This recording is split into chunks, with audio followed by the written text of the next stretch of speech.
Norberto and I lived up in a village, up in the mountains, in San Pablo Tlachichilpa, back in 1976.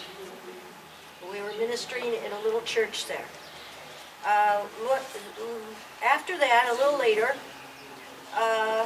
in 1980 something, we went to the airport to receive two missionaries that had been with Wycliffe Bible translators, Hazel Spotts and Pat Hemrick, at the airport. We picked them out pretty quickly. We were there at the arrivals, and we saw these two ladies. Well, this was quite a while ago, and they're still living. I think they're in their 90s now. They were probably about my age, maybe a little bit younger, I don't know. And they were dressed like missionaries. No, definitely, you could just tell. Those two ladies are missionaries. Okay, so we go up to them and find out, yes, it's Hazel and it's Pat. We brought them here to the hacienda to see what God is doing. Had a wonderful time, and they gave us a very special testimony. Their testimony was that way back in 1940 something or other, before Norberto and I were even born, they lived for a while in San Pablo Tlachichilpa in the same little adobe hut that we lived in 1976. They were living there doing literacy work in Mazahua. They had put out materials so that the people could learn to write and read and write Mazahua. And they were spending, I don't know, a couple months, 3 months in that village teaching some people the Mazahua language as it's written. Well, from up there on that mountain, we'll probably see it when, I'll try to point it out when we go out on our outings. We'll be very close to it. We'll probably be on part of that mountain. From that mountain, over the little huts over here, and you go up to the top of the mountain over to the other side, and from the other side you look down in that neighboring valley, and there's an old hacienda down there that's called the Hacienda del Cristo, Hacienda of Christ. It's just it's puny, adobe, just, it doesn't compare with this place at all. But it's a little hacienda. Well, I guess, it's like a little part of a hacienda somewhere else. And so they saw this little hacienda down there back in the 1940s. And they stood there and they prayed that God would give them a hacienda to serve the Mazahua people. This was before I was born. So, as the word says, He knows us, He's seen us, even before time. And so He had this in His plan, and praise Him because He's did this and doing this. So I'll just point out here too that when we first came here, we came here Christmas Day 1975.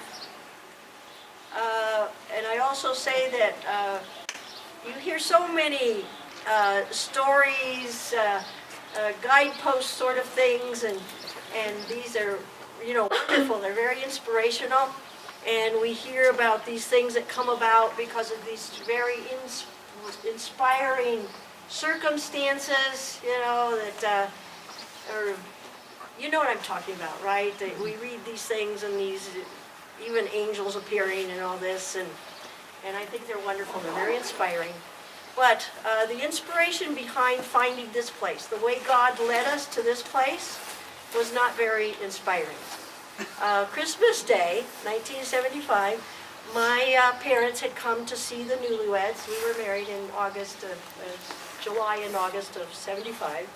My parents came over Christmas, and we were giving them tours around to different things, different places. And since Norberto pretty much decided that maybe I was really a candidate for marriage with my trips with him to San Pablo Tlachichilpa. Well, we took them to San Pablo Tlachichilpa. So we were out here. We had a friend in a Mustang, I think it was, that was our driver because we didn't have a car. And previous to that, Norberto and I had always taken the buses to San Pablo that go on another road. Well, we found out there's this new road out here. This was not a road back then. I mean, it was just a dirt road or a trail or something back then. And so there's this new road, and we've been up in San Pablo, we've been in San Felipe and all over, and so here's the part. The reason we found this place is there's a new road. That's nice, right? But my dad wanted a restroom. That's the way it is. My mother and I had told him the horror story of the restroom that we used in San Felipe. He said, no way. So we come past this big building here, and my dad said something about, I bet they have a restroom in there. Yeah, well, we'll look into it. And that's why we came here Christmas Day of 1975. Praise God. So was there a restroom? Yeah, there was a restroom. We'll have to tell you all the rest of the story. It's wonderful. There's even a Texan over there. The Texan, Mr. Gordon Young, who lived here, was raising horses for his daughter. His daughter was an actress here in some Mexican films. Her acting name was Edith Evans. And back in 80-something, Edith Evans was the marshal or whatever they call it in the Rose Parade. You know, on a horse and a flag and all this. That was Edith Evans, the owner of this place before we got it. And she had a horse show in Mexico City and a traveling horse show, in fact, up into, I think, Canada. This is where she was raising her horses. Wonderful, beautiful horses, Lipizans and Portuguese and Andalusian. And these were horse stalls. This was the tack room and the grain bin and all that. And so if you come this way, this was not here. The dining room was not here. Do you still have the before and after photo somewhere? Yeah, we've got a little bit maybe. Okay. This is all ruined. There was no grass here. There was no sidewalk. There was a building. In here, but And down on the other end is like their donated clothing.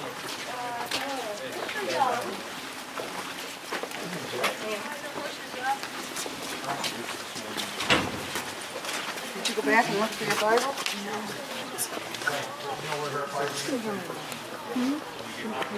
Right. You come in from the courtyard. This won't be repeated.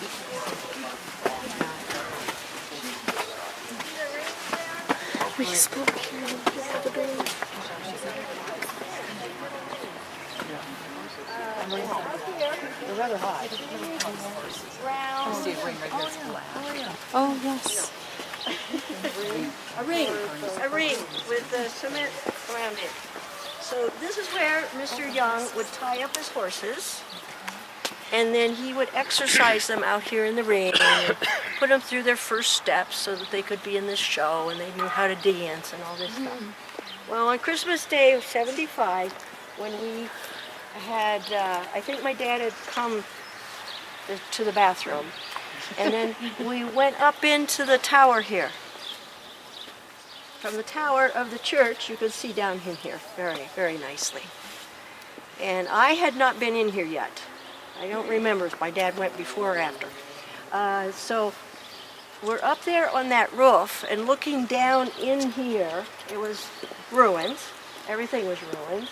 But we could see this ring here, and I could see these beautiful horses tied up here. Wow, what is this? And so then when we knocked on the door and asked if we could see, if maybe that's when we asked if there's a restroom, and Mr. Young was delighted to have somebody to speak English with, and he gave us the tour here of this place. He let me ride one of the horses, and one of the thing about that part, God's sense of humor or God's little caress in that is that the horse's name was Missionary. This is This is where he exercised the horses. This mirror, well, here, this is. And I would just tell you, have in mind, let's just take a real quick swing down here. All of this was in ruins. The only place that was not in ruins were the horse stalls, the tack room, and I'll show you later where Mr. Young lived. Here, this is kind of messy. They're just putting the horses dung out here, but we have a couple of horse stalls back there.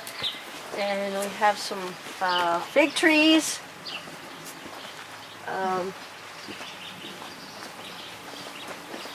These trees that are here are probably maybe 25, 27 years old. They were planted by a youth group. And here, this is just a part that we started to rebuild and then ran out of funds. But it has been used when we've had really big groups. We'll put a tarp over the whole thing and use it for an auditorium. I'm bringing you all the way here too so that you can see kind of what the whole place looked like.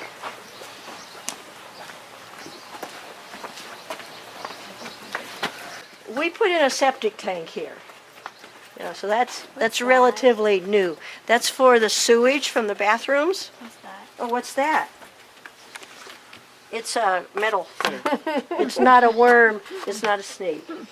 So you see how this is full of trees and brush and ruins. And just imagine this is what practically the whole hacienda was. Ruins. That's what we bought. We bought a whole bunch of ruins. And that's why they sold it to us for, well, Edith Evans was asking, let's go back this way again. Edith Evans was asking around $88,000. And that was a lot. And, but we had some help along the way. That in the end, we paid 1 million Mexican pesos, which at that time was $44,000. Oh my goodness. And so it was half price. And to this day, Norberto is not able to pass up a bargain. I know. Oh, gee. And sometimes he'll come home with stuff. And I said, I wouldn't take that. I wouldn't take it off of a table even if they gave it to me, honey. Why did you buy that? Well, it's on sale. Oh, please. No, I wouldn't even take it if they gave it to me. Please, please. Okay, here's our volleyball court. Yeah. Okay, we'll run. Okay, run. Probably locked here, but this is our big auditorium. Not very fancy right now, but we've had weddings and different things in here. They spruce it up. My sister-in-law and brother-in-law's daughter had a wedding in there in March. Oh, neat. Lots of flowers and things. You know. So here, this passageway, these were also here back in '75. We bought it in January of '78. And in this passageway, Mr. Young, in one of these, I don't know which one, was raising rabbits without a floor in it. And so, you know, rabbits will burrow. Yeah. And you come out here in the big orchard, here this way.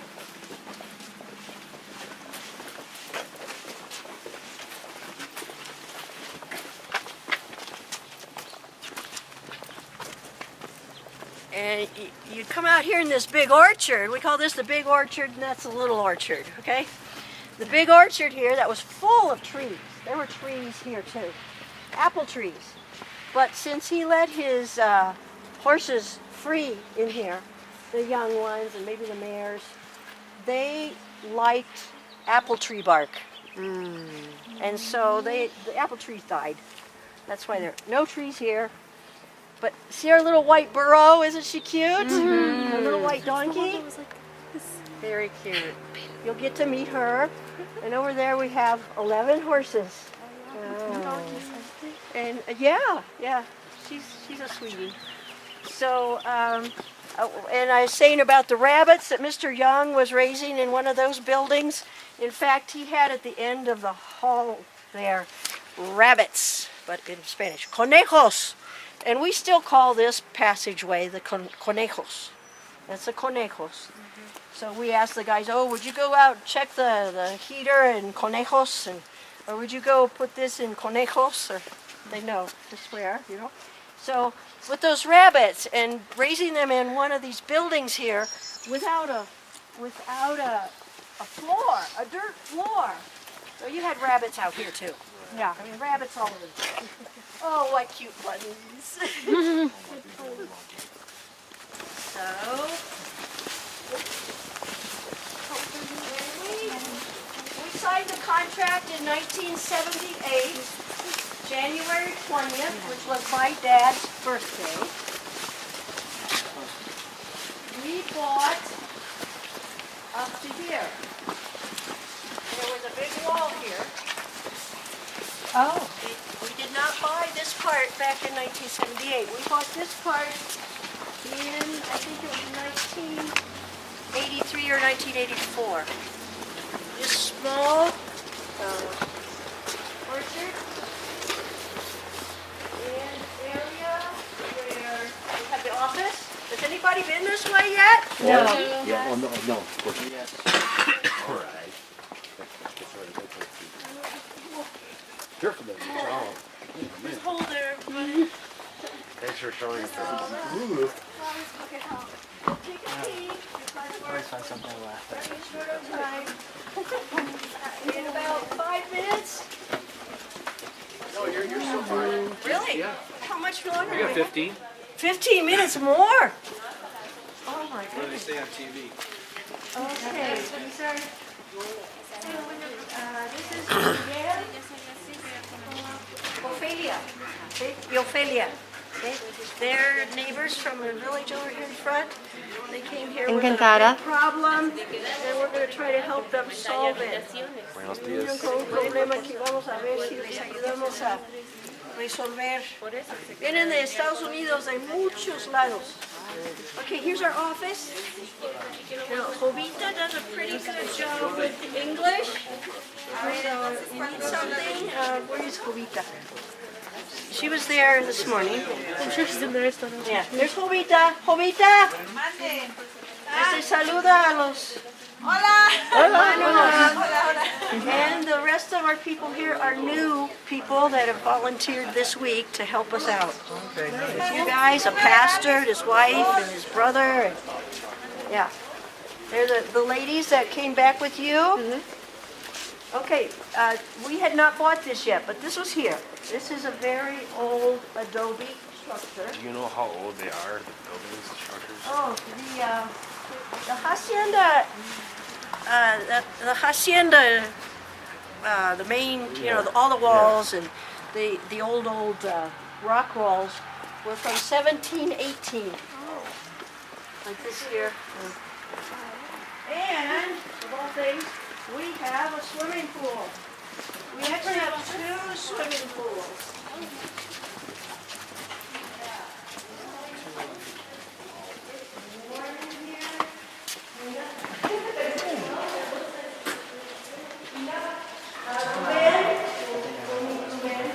And there's another pool over there. I don't know if it has any water in it right now. But this is the deeper one, and that's the shallower one. Okay, and I'll explain what this is. Does anybody know what this might be? This is germinated corn. I was gonna say it looks like corn. We use it to feed our livestock. It's quite high in protein. They love it. And so we are always raising the germinated corn. Norberto is hoping to have a whole greenhouse full of germinated corn so that we can feed. We have pigs, we have some sheep, we have rabbits, we have horses, we have a donkey, we have lots of animals. And we did have 12 cows, well, not cows, beef cattle. And there might still be 2 out there, I don't know. Are there still 2?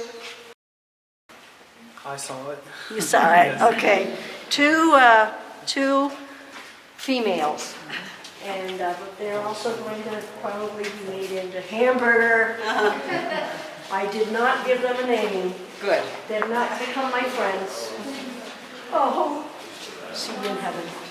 So, and the lady who takes care of all this garden, all the plants and things is Agustina. She was in devotions this morning. Oh, I might as well peek in here. Oh, no, we can't. It's locked. Alrighty. This is what we call our TV room, Oh, okay? Yeah, it's kind of small. I don't know if all 40 of you would fit in there, but if you have a DVD or something, and, you know, we have a great big TV, and you can have some popcorn and enjoy something in there. So this is what we bought in like '84. okay. These are what we call fuel-saving stoves. These have a plate on them. If there, they still have the plate out here. They must have used this past weekend. But you put the firewood in here. You know, it's very small, and it heats it up so that you're conserving the heat just for your spaces where you're cooking. And it uses less than 50% of what the ladies would use in their smoke kitchen. And we're hoping to get some of you at least to Mazahua smoke kitchen. So you see the way that they are accustomed to cooking, although it's becoming a thing of the past. People are getting gas, and they're getting little gas stoves. So this is our cyber cafe. It's locked too, but we've got like 6 or 7 computers in there. I don't know if they're in working order right now because something hit them, and they've been working on getting them fixed. Yes, there is Wi-Fi. Yeah, we have Wi-Fi. What's the password? You'd have to get that from Hobida. She could give you the password, and there's Wi-Fi. You'll just find hot spots. So, over there, close to the dining room, what we call the annex to the dining room is a hot spot. Maybe out in the patio. And you see our little, this is a restroom. Anybody need a restroom? Got a restroom here. A little stained glass. We have shops that do stained glass. We've bought stained glass for years. And there's probably at least 7 or 8 little family shops out around that started here. And here, this is a carpentry shop and maintenance shop. We have 3 wells, 3 deep dug wells, one in the orchard, one out there in front of the office, and another one here.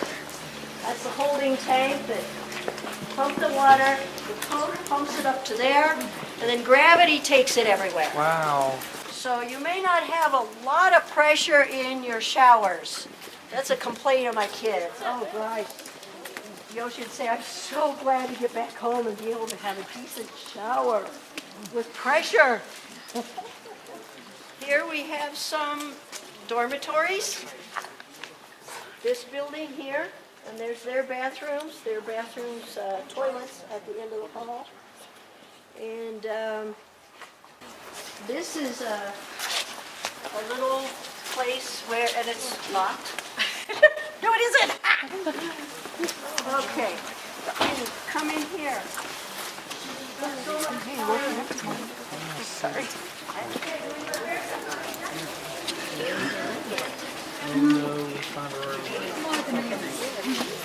Mr. Young let us live in his place, and he put a roof on somewhere else to live. But I didn't like that place. You'll see it later. It was just too dark. It looked like a dungeon. And I need light. I love light. So the first place Norberto and I lived was in the tack room. We were in the tack room with the metal roof, no water, no facility with water in the house. One of the very first things we built was a bathroom. And the showers, I didn't point those out, in front of where the horse stalls are, the building on this side, those are showers and toilets. So that was our facility. And I did have a sink, but no water in it, no running water. So I would get my water in a cooler, and that's the water I'd use for everything. And I had a bucket under the drain in my sink. So that's where we first lived. But then, by the time I was pregnant with the third child, that's when Norberto decided we needed something a little bigger. And we moved in here. We didn't have the second story, but we moved in here. Later, when we start to have the fourth child, we put on a second story, just keep having more kids and just add on somewhere.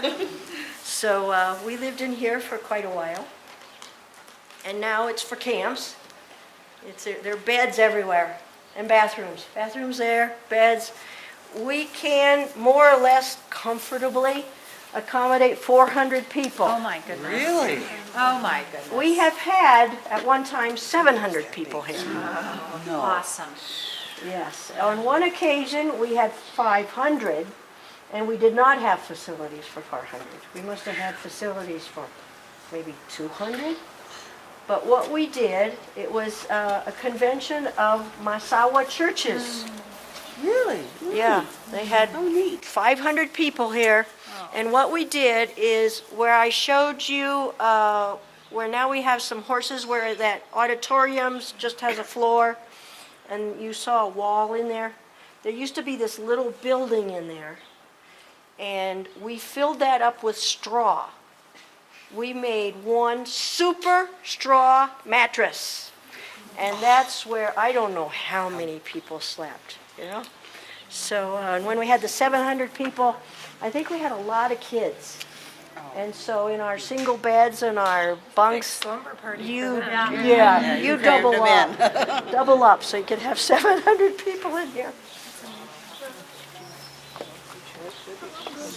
So, this is where we first lived. 10:15. Okay, he said we had 15 more minutes. Okay. So does that give us It gets 15? us to 10:30 for the picture. Okay, good. So here, this part here had a roof on it. This is where Mr. Young lived. But when Mr. Young lived here, it was only one story. Can you imagine the height of those ceilings in there? Well, we started putting in second stories everywhere. Wooden floors and put in a loft sort of thing. So this is where we first lived. And if we get a chance to get in there, you'll see it's dark, it's dank, I did not like it. That's where I cooked for quite a while. And believe it or not, I'm not a cook, but I was the cook. Our very, very first group for camps was, I believe, the summer of '78. It was a group of navigators, 30 kids. By that time, we had put floors in the horse stalls. And we'd put those doors in it and windows. And we'd constructed some bunk beds. That was the first group. And I think I cooked for them in here, and we ate in the other room. Well, then when we came, Mr. Young built this. Also just one story. We put in the second story. We put in that other floor. So this is where Mr. Young lived. And we were supposed to be living over there, and I said, no way. So we moved over there where we had, Norberto put in some skylights. He actually had a jungle of a garden area in one of our rooms. It's just beautiful, with all that light. But this is the only place, as far as I know, that had a concrete roof, a permanent concrete roof, and had a bathroom facility. So it's this, and it takes in that room over there. Mr. Young had his bedroom, his little living room with a fireplace, his dining room, and his kitchen. So, and this is just the, you've all been in here in the main patio of the hacienda. What else can I say? Now I've got too much time on my hands. We'll have to sit down and actually go blow by blow with the story of how God You gave haven't us written it down this and had a book available for everybody that comes We by? have a little booklet somewhere, but not really, really. I mean, that's one of the things I guess I'm going to do when I retire. Yeah. So, any questions that come to mind right now? And I can answer some questions, and then, like I said, later some evening, we'll give you the actual story. Lisa, how many children did you raise here, you and Norberto? 5. 5 children. 5, yep. My oldest is 34. Then we have one who is going to be 33 this summer. And Rebecca, who will be 30 this month, who has the 3 grandchildren. It's Daniel, David, Rebecca, Jean-Paul, that some of you know, Olivet people. You know Jean-Paul lives with Frank sometimes. Right now he's in California, but in other times he lives with Frank. And he is 28. And Joshua, we call him Yoshi, was just 22 last month. And he's your youngest? He's our youngest. And to give you a story, the last time I was here, he was 9. Really? Oh, yeah. Now he has a little beard. And yeah. He's grown up a lot. Yeah, he has. So we raised our 5 children, and then we've had so many others, kind of not really adopted children, but kids we've taken under our wing for one reason or another, and you'll hopefully get to meet some of them this week. I hope a few of them will show up this week. Vendors? Oh, no, but our adopted children. Oh, okay. But So yeah. I had a question earlier about if some of your vendor friends would come in after the weekend. I think they were planning today. Well, the problem is people are going to hold back today because Oh. they're going shopping Sunday. Yeah, right. Well, maybe if they do get here today, yeah, because there's not a way to really communicate with them. If they do come today, You can see what they have. maybe you can lay away some things. Although I wouldn't say literally lay away, because unless you're positive you're going to buy it. You know, we don't want to give them false expectations. These are a couple of ladies that make a lot of the embroidered things in wool. And there might be the lady that makes the things with the pumpkin seeds, and we have some of that in the office, but I think she's supposed to show up, and she makes these little packages of sugared snacks, delicious, amaranth and pumpkin seed and peanuts and nuts, and she's well, that brings me to the fact that one of the ways that Mission Mazahua has been working is to equip people with some sort of profitable task, whether it's stained glass. You see all the stained glass around here. These stained glass pieces were done by students in some of our courses to learn to do stained glass. The way that came about too, Wally, you didn't come that first time with Wally, right? No, he came with the Lutheran Church the first time, I think, back in 93. Okay, Wally Sorensen is a retired physician. And he had come with his group, a little group from Illinois, Rockford, Illinois. And they were here for a week, like you guys. He was out there in the carpentry shop making bunk beds and different things like that. And then they invited us to their home. I think we made a trip to the States that year, and we went to their home, Wally and Lois. And Wally had beautiful stained glass in his home, everywhere. Bathroom, a window, and the door to the, and other windows, this beautiful stained glass. And we asked him where he got that. Well, he says, that's my hobby. And, oh my goodness, what are you doing down there building bunk beds? We want you to come and teach our people to do stained glass. Well, he actually did that piece there back in Illinois and shipped it to us, and it got here fine. That's a miracle. But that's his piece, and he taught our people to do 2 different techniques.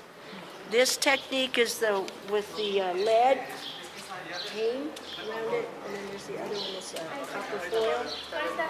So, what a blessing, because of some of the little micro family enterprises that Mazahua Mission has been able to help get started, get off the ground, have been the stained glass little workshops. There are probably 7 different workshops that have, I'm sure the family doesn't live from that, but it subsidizes what they make. And so we owe that, we might say, God sent us Wally. And that might be the case with some of you folks. That's the way we got Jim here, too. Jim came, I forget just what year, but he says he's been here, I think, 14 times. And Jim was in making bunk beds or something like that, or painting, or, like what we've got lined up for you guys. And then we were invited back to Mount Hope and to visit his church, and we learned that Jim has his own computer business. Thought, oh my goodness. And I remember that day at the church, in fact, when Norberto gave sort of a message. He said, oh, Jim, and with his English that wasn't nearly as good as it is now, Jim, what were you doing? Why were you doing screws and bolts and wood and bunk beds? You should be helping us with computers. And so, yeah, he not only started helping with computers, he's been coming every year since, I think, as a sidekick here with Frank and Jack. So, if there's anybody out there that you have a special skill, and maybe you don't even think it's very special. I've been trying to get women down here that there's a woman, a friend of mine, who makes rag rugs. I want somebody to come and teach our people to make rag rugs. There's another woman who has showed us, she didn't make them, but the Mennonites make another type of, I'm talking about the woven rag rugs. Well, another type the Mennonites make of rugs that you might be making. Out of squares of cloth, you double into a triangle, and you put all these in, so you can put beside the beds. And what else? If you get into the office, and I don't remember if in the dining room we have a sculptured carpet, but I don't think there are any right now. We have another friend who actually came with his 4 kids in their camper. They stayed here for a whole month, and he taught our people to do sculptured carpet. It's inlay. It's using carpet, commercial carpet, cutting out designs, inlaying, fixing it on the back with some sort of glue and all this stuff, and then you take the little clippers, almost like hair clippers, and you kind of sculpt that. And that's kind of, the project is kind of dormant. It's very dormant right now. But it's another possibility that we would like somebody to run with. So, we teach people to sew. We have a sewing shop, a stained glass, ceramics. We have one ceramics shop that has become independent. You will go, Lord willing, you will go to see Pablo and his ceramics shop. That is, that is the support for his family. He promised he'd be there probably Sunday evening, late, on our way back here. We'll see Pablo and his enterprise. What else?